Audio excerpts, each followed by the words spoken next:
In the spring of 1944, the world awaits the attack of the Allied forces in Northern Europe, the opening of the much-awaited Second Front.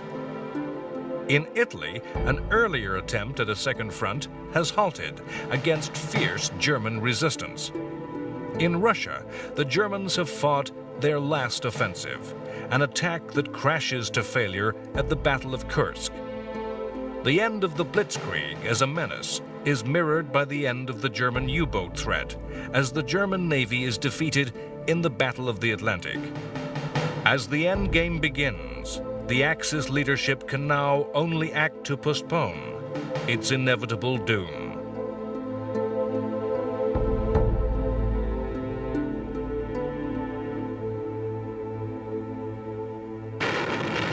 The previous autumn, the Italian advance of the Allies had stopped before the town and hill of Monte Cassino.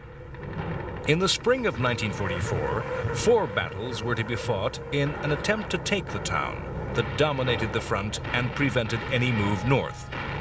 First, U.S. forces were repelled at high cost by the Germans. Then Indian and New Zealand troops, assisted by heavy strategic bombers, made 2 attempts to take Cassino, both times defeated with heavy losses. By the April of 1944, the Italian campaign had reached crisis. The success of the Germans was giving Hitler hope. The battles seemed to prove that German arms could deny both the greater numbers and material strength of the Allies. Both American and British generals admitted themselves bereft of ideas. The position was finally prized open by fresh minds.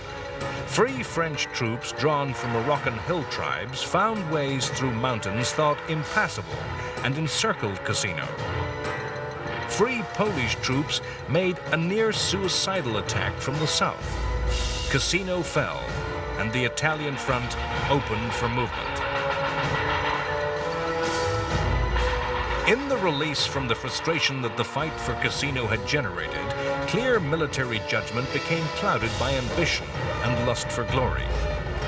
As the Germans retreated from Cassino, American armies could have overtaken and encircled their enemy, perhaps ending the war in Italy.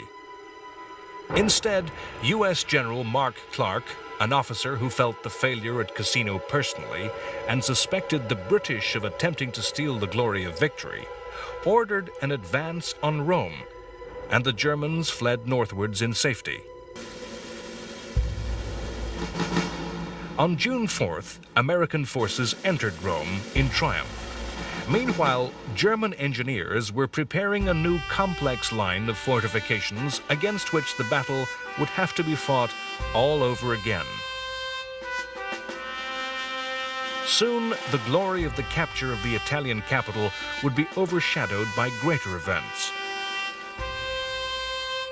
As Cassino fell, in the Pacific, U.S. forces for the first time occupied Japanese territory. The Marshall Islands were a remote group of 36 Micronesian atolls forming part of the outer perimeter of Japanese defenses.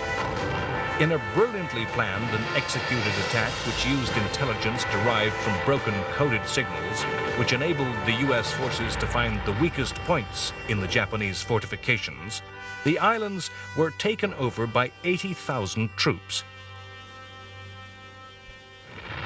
In the spring of 1944, fighting continued in the struggle along the borders of Burma, India, and China. British Empire forces were on the defensive against renewed Japanese attacks. Based on the adage that attack is the best form of defense, the Japanese had mounted an offensive to preempt a British and U.S. invasion. 85,000 Japanese troops attempted to take the remote towns of Impal and Kohima, towns that were effective gateways into India. The British Empire troops were ordered to resist, with no retreat or surrender, and Imphal and Kohima were besieged. The British supplied their troops by air, the Japanese not at all, and their troops began to suffer from starvation and disease. The British troops defied Japanese attack after Japanese attack for 80 days, with increasing desperation on both sides. In late June, the Japanese were forced to withdraw. Only a quarter of their troops had survived. The British began preparations to pursue their enemy. For nearly 4 years, Western Europe had suffered German occupation. However, it was clear to the world that this era of history was ending. All over southern England, the signs were that the invasion was coming. A massive assembly of men and material was gathering. The Allies aimed to bring an overwhelming strength to bear against the Germans. The invasion was given a secret codename, Operation Overlord. The coast of Britain, to a depth of 16 kilometers, became a secret forbidden military zone. Villages evacuated of civilians, countryside and coast requisitioned by the military, as armed forces practiced and practiced again the skills of amphibious warfare.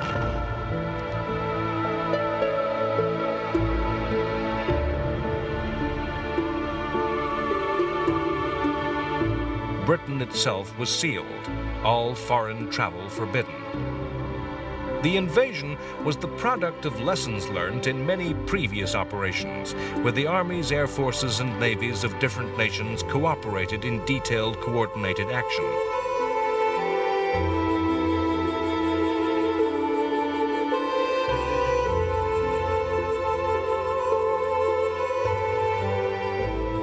At the top of the organization was United States General Dwight D. Eisenhower.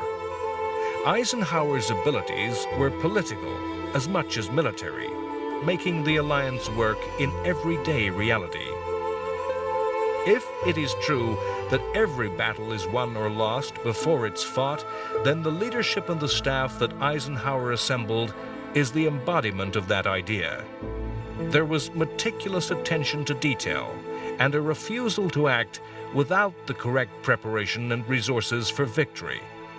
The actual military plans were in the hands of Bernard Montgomery, the master of the set-piece battle, with a fanatical obsession for detail.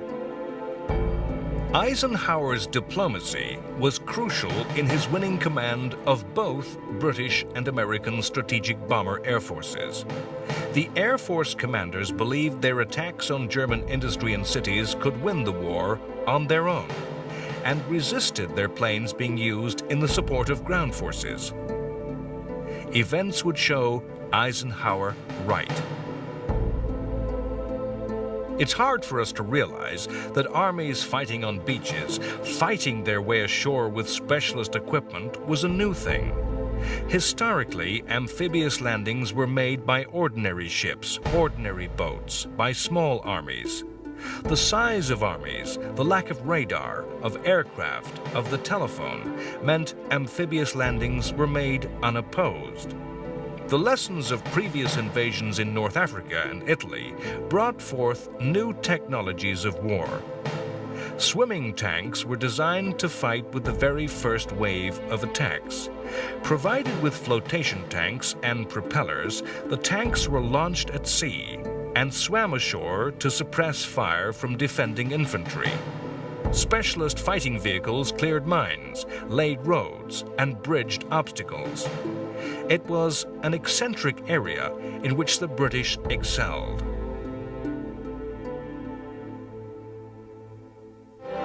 The Allies' preparations and rehearsals, though, could not be hidden. It was not hard for the Germans to guess which beaches could be targeted for landing. It was obvious that the invasion would be mounted within the range of fighter cover from planes flying from England. It was not difficult to determine when time, tide, and weather would be right. Two broad strategic options lay open to the Allies. First, to attack across the English Channel at its narrowest, to land near Calais. This would be an obvious move. Once established, Allied forces would have a short thrust into southern Germany. The alternative would be to attack in Normandy. further to the west. The Allied forces mounted a complex campaign of deception aimed at fooling the Germans into thinking that an invasion was to fall on Calais, when in fact the attack was to be made in Normandy. A phony military formation was created, the 1st U.S. Army Group. This imaginary unit was based opposite Calais. The Germans were able to listen in to signals passed between fictional units. Vast arsenals of weaponry could be spied by German reconnaissance, inflatable tanks, and dummy aircraft. All Germany's spies in Britain had been caught and turned, and were feeding fake intelligence to their spy masters. Air power was central to the success of Overlord. In the Italian campaign at Salerno and Anzio, well-organized German troops had quickly brought up reserves against Allied amphibious landings. The first days and weeks of the invasion would be a race between the two armies to bring reinforcements into action. Air power was crucial to the Allies winning that race, attacking the roads, the railways, and the bridges the German army would use. In April and May 1944, more than 11,000 aircraft of all types flew 200,000 sorties against targets in France. Communications, airfields, military bases, coastal guns, and radar stations. The railway system of northern France was almost entirely destroyed. The air forces were important in the deception, too.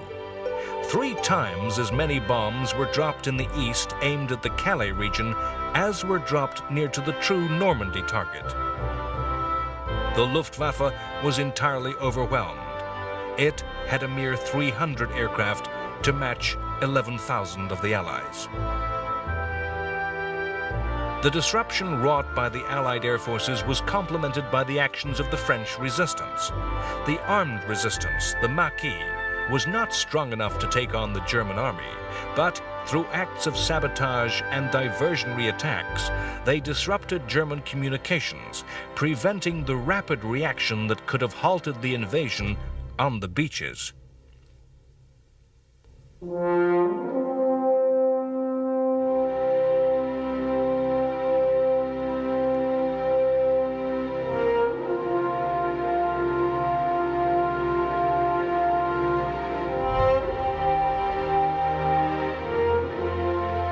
The number of ships involved on June 6th is stupefying to the imagination. 6,483 vessels were to cross the Channel. So large a fleet that had Calais been chosen, there was not enough sea room for such a fleet where the Channel was at its narrowest. The fleet included 4,000 landing craft and hundreds of specially adapted transport ships and stretched from horizon to horizon in every direction. 7 battleships, 23 cruisers, and more than 100 destroyers accompanied the troop transports.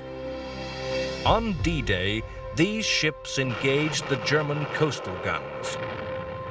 Germany had but 4 destroyers and 39 motor torpedo boats. Germany's plans to resist invasion were no less detailed. Allied troops were to be met on the beaches by a formidable line of bunkers and coastal guns, the Atlantic Wall. The defenses were organized by Erwin Rommel. He intended any invader to be pinned down on the landing beaches by what were called the static divisions manning the forts, and then hit by a mobile reserve of panzer forces held inland. The Germans stripped the French Maginot Line to build the Atlantic Wall. They laid millions of mines and devised cunning traps and obstacles for landing craft and tanks.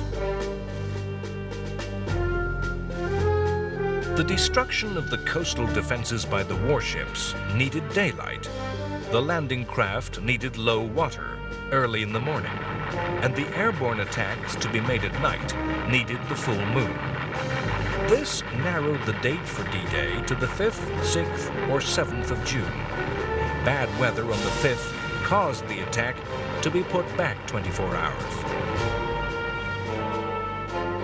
The first forces to land in France did not storm ashore from landing craft. Rather, they arrived in the early hours of the morning of the 6th. Landings were made by over 23,000 parachute and glider troops.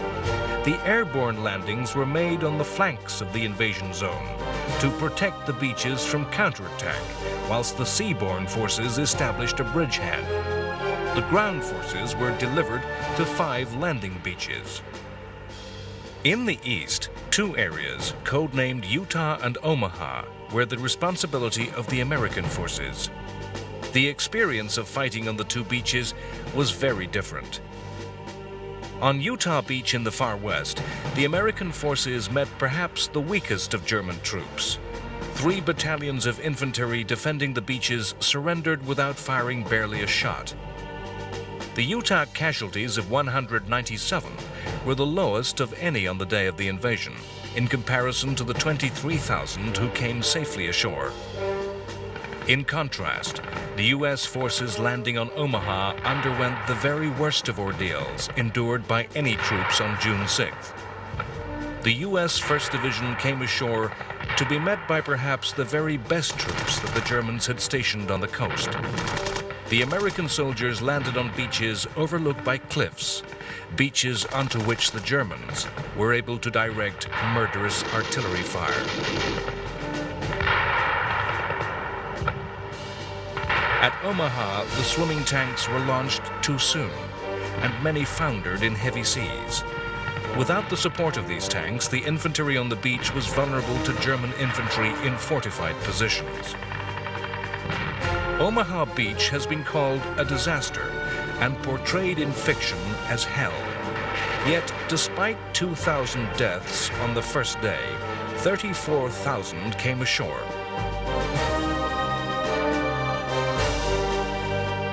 British forces attacked to the east on beaches codenamed Gold and Sword. On Juno Beach, the invaders were Canadian. On all 3 landing zones, the German defenders were not the best and were thinly spread. On Sword and Juno, the landings were made easily against little opposition. Before midday on June 6th, the troops were able to join up with the airborne forces, dropped in the rear of the Germans. Overlord was a complex operation, dependent upon every element playing its part. On Gold Beach, a failure of the naval bombardment to suppress all German fortifications and the swimming tanks becoming separated from the infantry meant that the British took heavy casualties. Nevertheless, the story of other beaches was repeated, and despite losses, the invaders were able to land and penetrate into the countryside. An important lesson of the fighting in Italy was the need to maintain a safe and plentiful line of supply. The Allies needed to bring supplies and reinforcements ashore faster than the Germans could move the same overland by road and rail.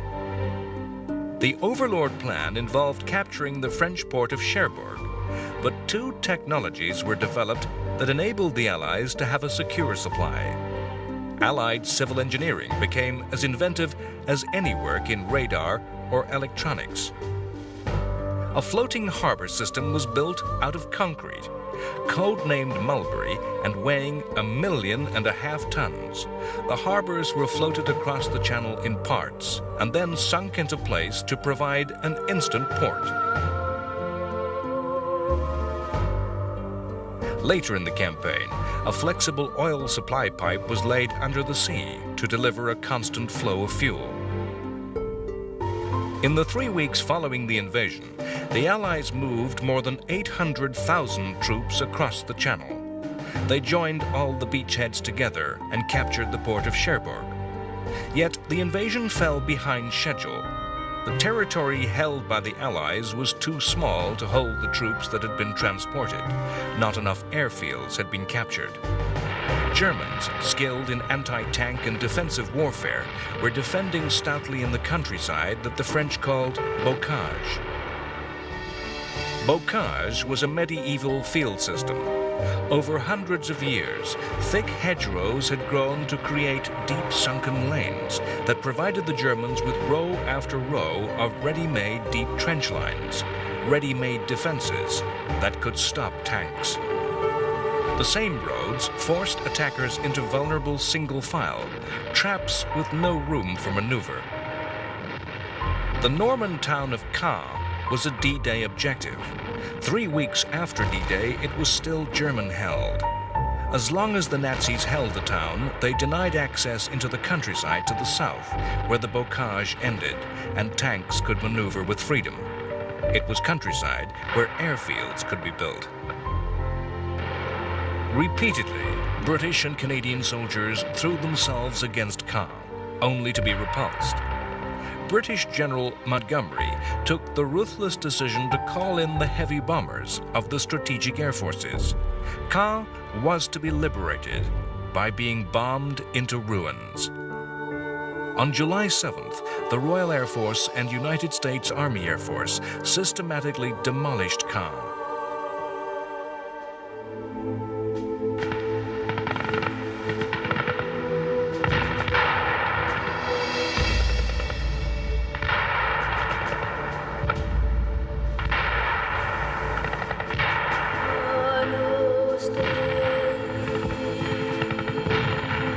In the next week, the British and American armies fought a series of fierce battles as they pushed the perimeter of the beachhead ever south.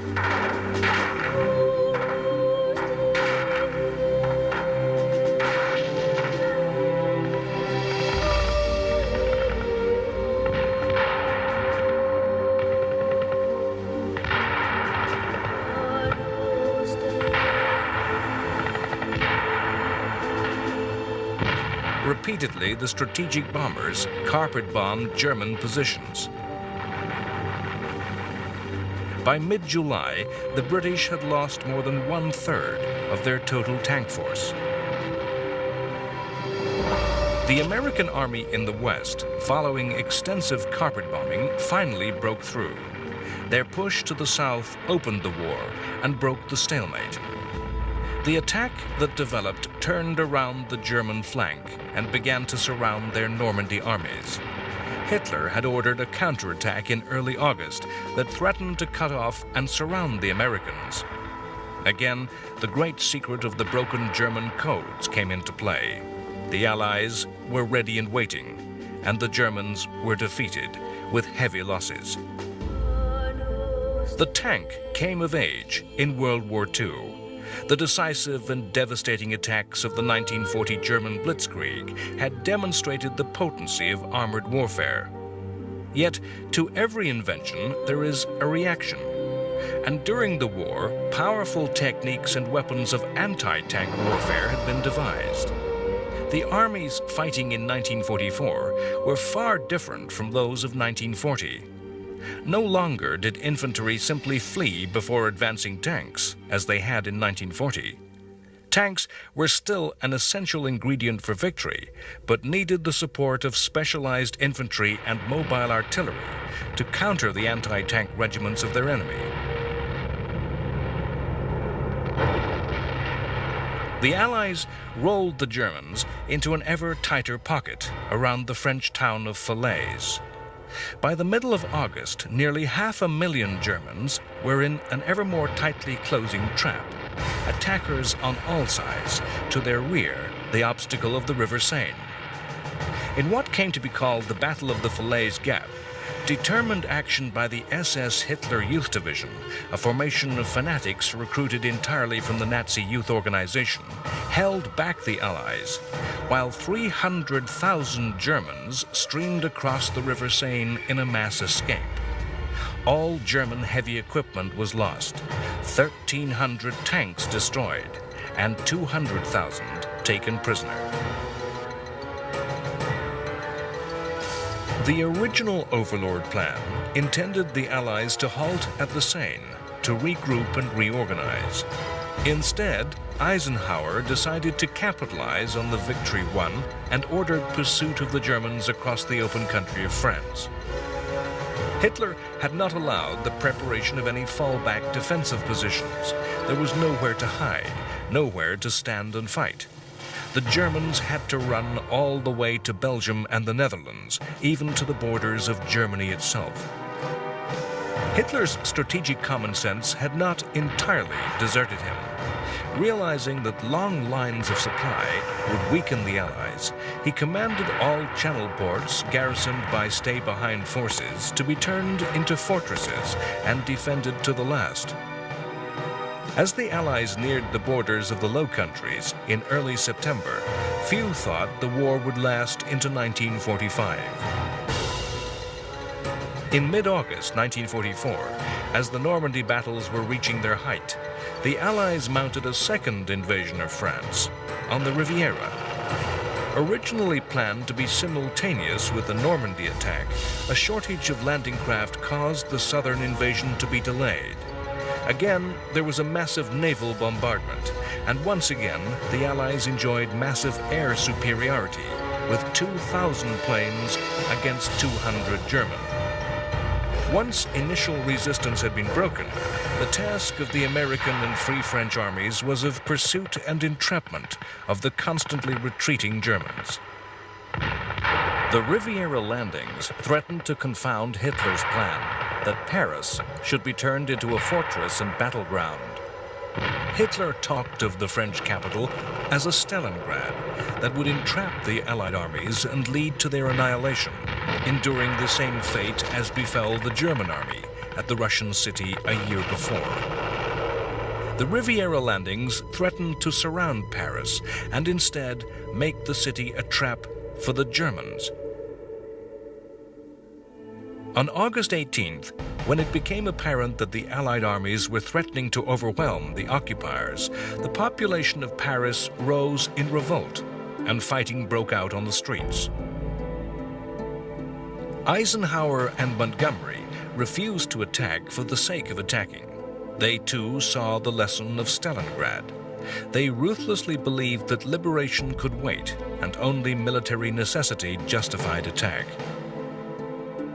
As it became clear that the city was fighting to free itself, the Allies were forced to act.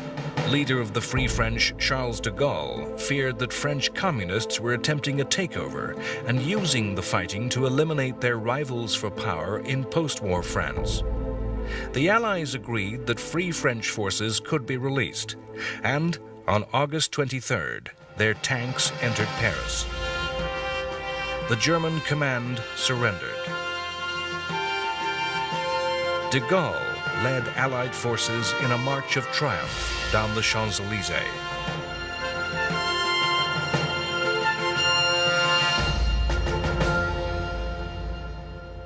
In the complicated timeline of World War II, it's possible that the smallest of human actions might have ended the war and saved many hundreds of thousands of lives.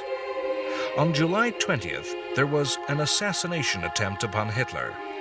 An officer on Hitler's staff, Klaus von Stauffenberg, a German patriot and war hero, planted a bomb in a meeting attended by the dictator. Fortune was at Hitler's side that day. The meeting changed location to a building that minimized the effect of the blast. Another officer, just wanting to get a closer look at a map, moved the bomb behind a heavy table. Hitler had moved from his usual place in the room. Though 3 died, Hitler survived unhurt and came to believe that his survival was the portent of a greater historical destiny. The group of soldiers and civil servants that had hatched the plot were arrested and sadistically executed. The plotters included Erwin Rommel, who was told to commit suicide or his family would be sent to concentration camps. So the war continued, and Hitler came to believe in miracles.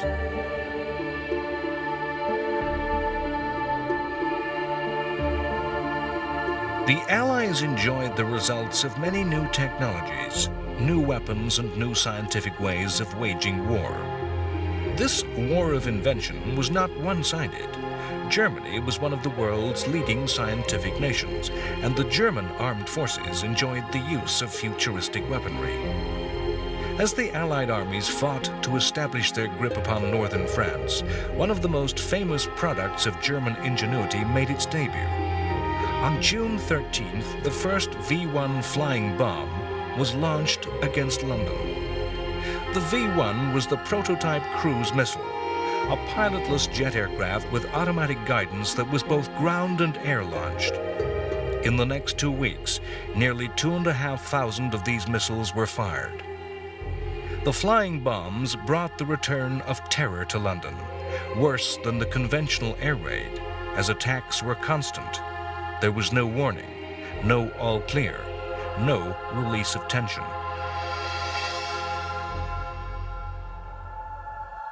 As in 1939, children and the vulnerable were evacuated. Some of the missiles were destroyed by anti-aircraft artillery. The fastest of fighters could catch and shoot down the V-1, but this needed courage from the pilot, as the missile exploding frequently destroyed the attacking fighter. Some Spitfire pilots developed a daring technique of flying alongside the V-1, wing to wing, and then placing a wing beneath that of the V-1, tipping the missile into a tumbling dive. In September 1944, mysterious and massive explosions began to occur all over the British capital. A thunderclap of destruction would be followed by a roaring noise that shocked and dazed survivors, likened to that of a speeding train. The explosions were attacks by a new German secret weapon, the V-2. The V-2 was the first ballistic missile. The roar that followed the explosion was the sound of the supersonic missile arriving after the detonation. The government hid the truth. Official news talked of gas explosions. It was 2 months after the first V-2 attack that the government admitted the new weapon existed. There was no defense against the V-2. The missile took less than 3 minutes to fly to Britain.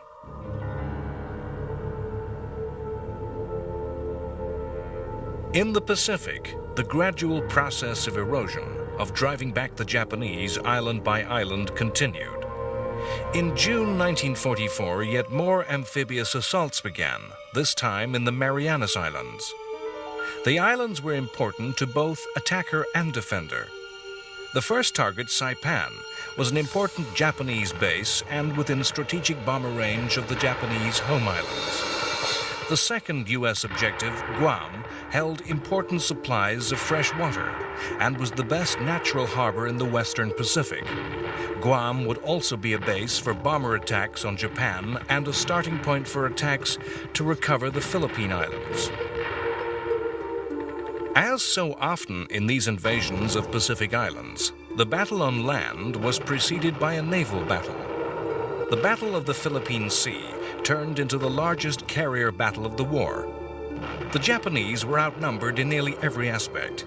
The Americans had more than twice the aircraft, had 7 major carriers to Japan's 5, 8 light carriers to Japan's 4.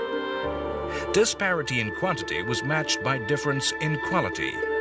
After earlier battles, Japanese crews and pilots never regained the level of training and prowess they had enjoyed earlier in the war, and came to be surpassed in skill by the Americans.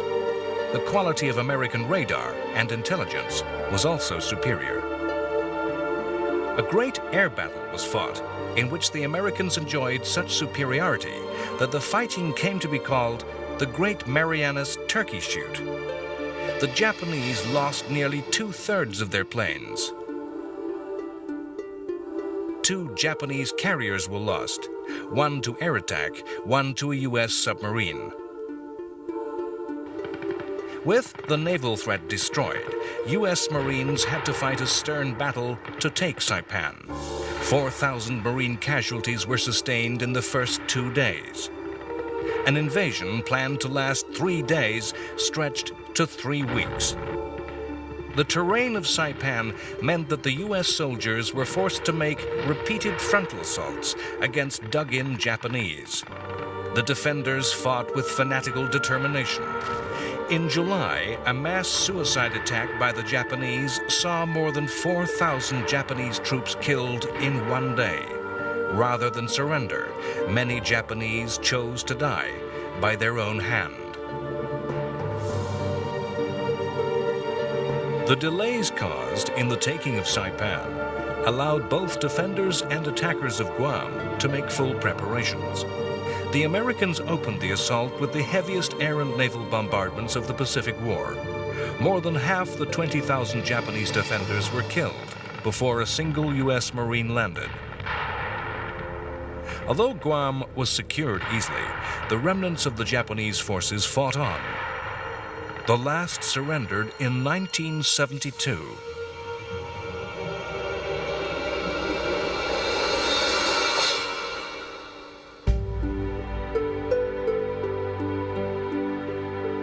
As soon as the Marianas were secure, the U.S. Army Air Force began to turn the islands into bases to attack the Japanese. The raids were to be borne on the wings of a new aircraft, the B-29 Super Fortress. The B-29 was a huge aircraft that could carry a heavier bomb load at greater range than any other aircraft. At first, the planes had flown a tortuous route from bases in China, from where southern Japan was just in range.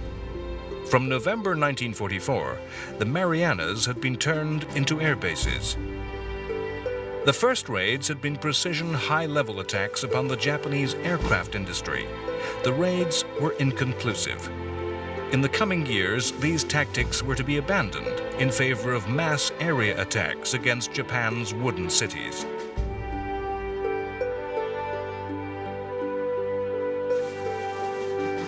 When ordered to retreat from the Philippine Islands in 1942, U.S. General Douglas MacArthur had famously promised to return. In late 1944, he gathered the forces to fulfill his vow. The Japanese occupation forces in the Philippines were ill-prepared to resist a U.S. invasion.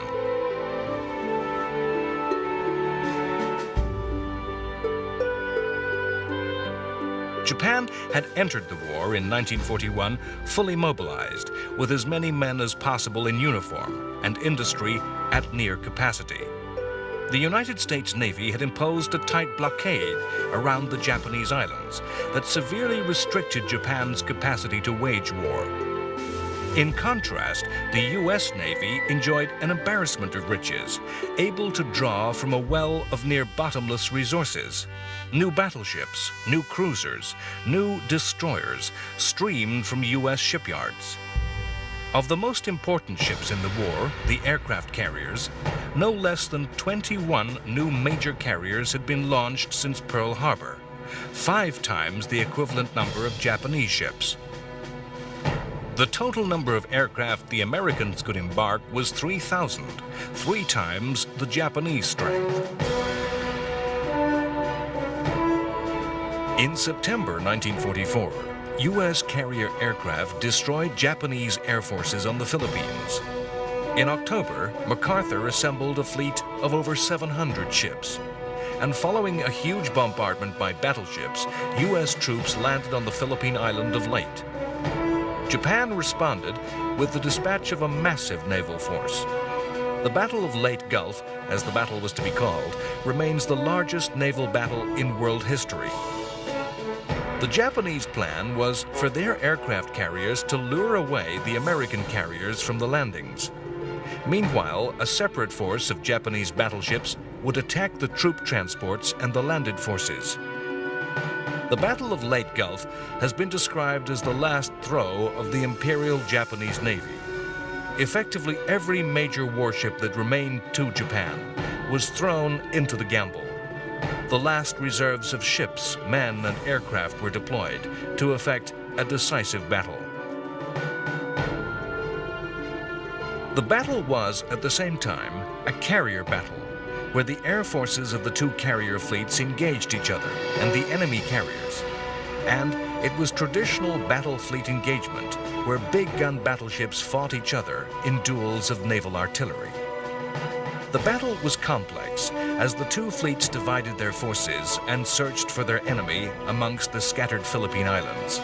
Admirals on both sides lost their nerve, then found renewed determination. Massive Japanese battleships, the largest in the world, surprised light U.S. carriers, which fought courageous actions against opponents many times their weight. destroyers attacked each other or mounted audacious attacks on much heavier ships.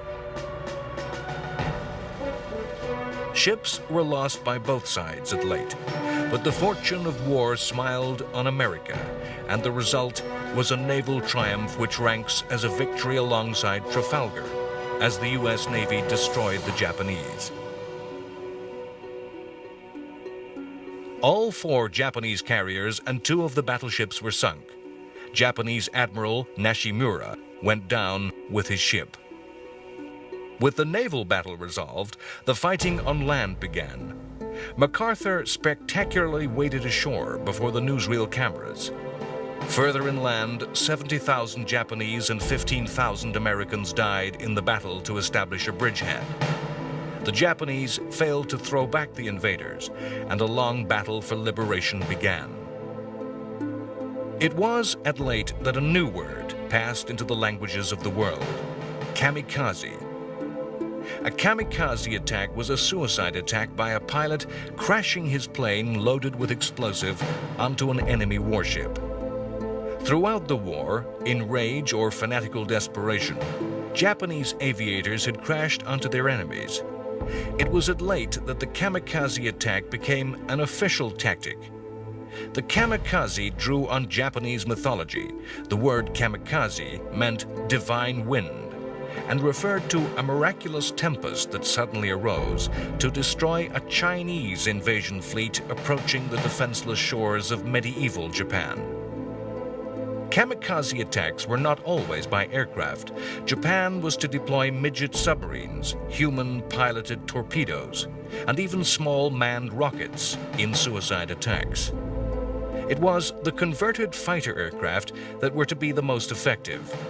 At Leyte, a U.S. carrier and an Australian cruiser were to be the first victims of the divine wind.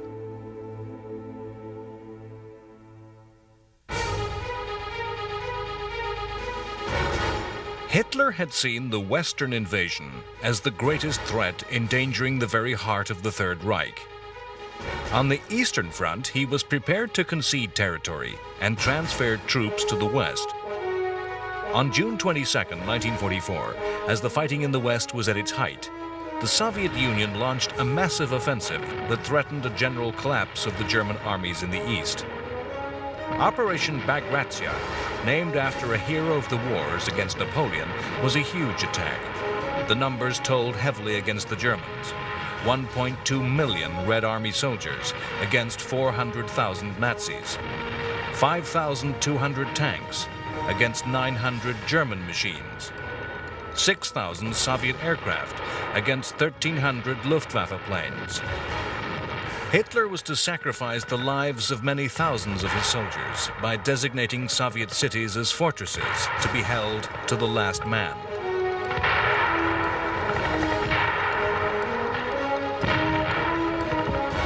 In just 5 weeks, the Russian armies advanced nearly 750 kilometers. By the end of July, the Red Army was 20 kilometers from Poland's capital, Warsaw. As happened at Paris, the population of the Polish capital, with the sound of Russian guns echoing over their city, rose in revolt. The Russians did nothing. They drove attacks to the south, into the Balkans, fighting in Bulgaria, Romania, and Hungary, and north into the Baltic states. Meanwhile, the Germans systematically destroyed Warsaw and killed more than 200,000 Poles. The Russians were already looking forward to the post-war order. The attacks to the north and south, rather than towards Berlin via Warsaw, were aimed at placing those states within the communist orbit. The Germans were allowed to destroy the Poles, to create a space that the Soviets would fill. The war aim of the Allies seems at first simple: the destruction of Nazism, the rolling back of Axis conquests, the liberation of enslaved peoples. Already in late 1944, the signs were there to see that the post-war world would not be a place of simple, straightforward certainty. In October 1944, a British army re-entered Greece. The occupation of Greece had crumbled since the capitulation of the Italians in late 1943. Control had passed to the Germans. Italian weapons had fallen into the hands of Greek resistance fighters, including the Greek communist partisans, the Hellas. The Germans had resorted to ever more harsh reprisals to maintain their rule. In October, the Germans took the decision to abandon Greece, and the Greek government returned with the help of British troops. The British stepped into a minefield of passionate and violent politics. In December, a demonstration in Athens by Greek communists turned into fighting as they were opposed by supporters of the returned government. In days, the British army was fighting Hellas in the streets.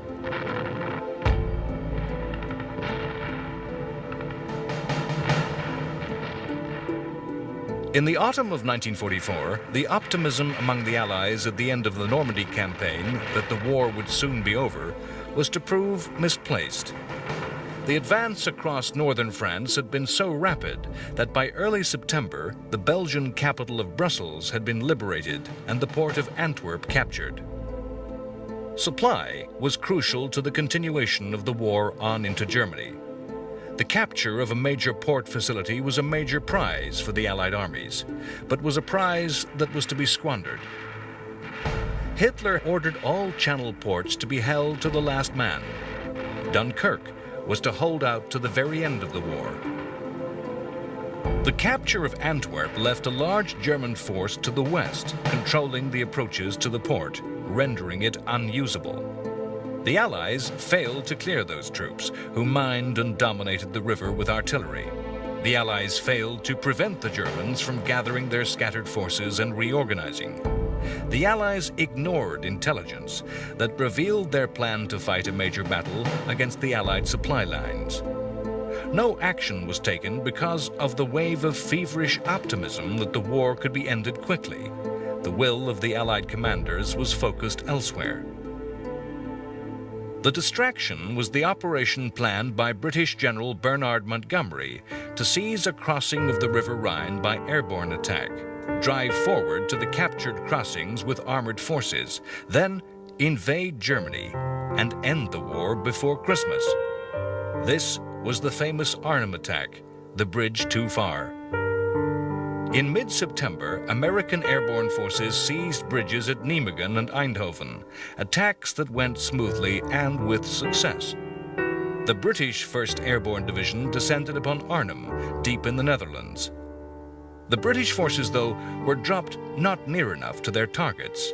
They landed upon 2 SS Panzer divisions that were re-equipping, and the British plans for the operation were captured.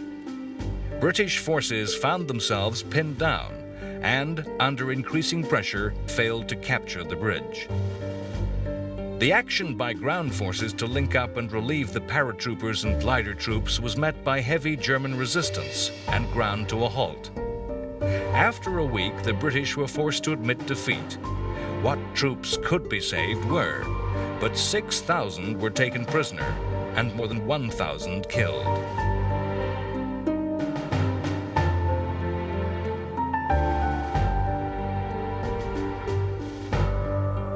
Arnhem was not a decisive defeat in itself, but the operation took Allied attention away from the situation at Antwerp.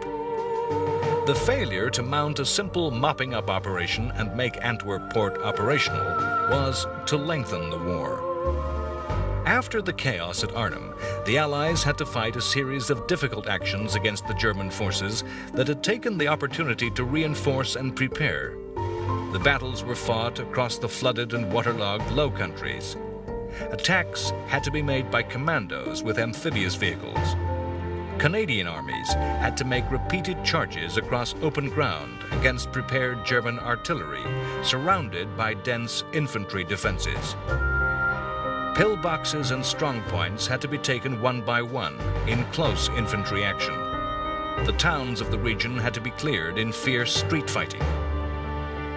In the midst of all this, engineers and naval minesweepers had to clear the mines and booby traps with which the Germans had filled the waterways.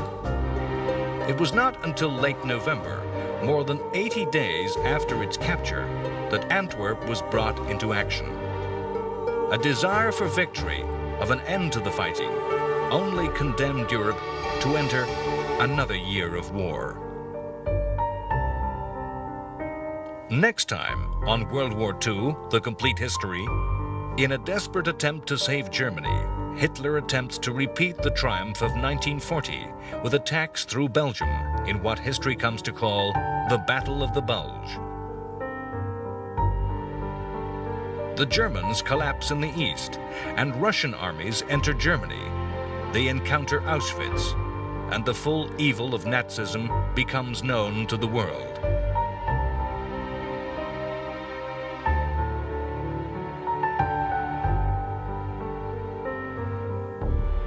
The last act of a dying Franklin Roosevelt is